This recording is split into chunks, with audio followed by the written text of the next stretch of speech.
In this video, I'm going to show you how to customize your Sellfy store so it looks exactly how you want it. We'll walk through choosing a theme, adjusting store-wide settings, and editing pages. Let's get started. From your Sellfy dashboard, click Store Settings. Then select Customize Store. This opens the Store Customizer, where you'll make all your design changes.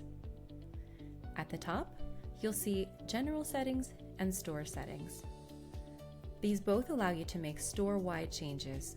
Below that are built-in pages, each an essential aspect of the store.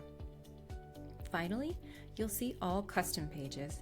These pages can be anything you want. We recommend choosing a theme first. This will give you a general design, layout, and color scheme to follow. In the Store Customizer sidebar, click Store Style. Under Store Style, you can fine-tune your store's look, adjust colors, button design, and typography, and where you can browse themes. Click the eye icon on any theme to preview it, and click the check mark to apply. Next, let's take a look at the general settings.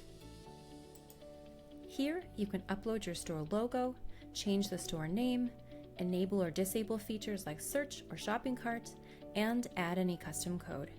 These help your store feel more branded and professional. Once you've adjusted your general settings, you can start customizing each page. In the left-hand menu, select the page you want to edit.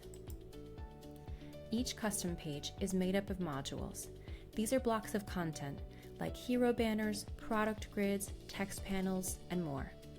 Click an existing module to change its content or layout, drag and drop to reorder, or tap Add Module to create a new section.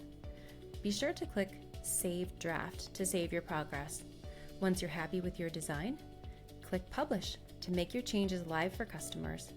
And that's it. Now you know how to customize your Sellfy store.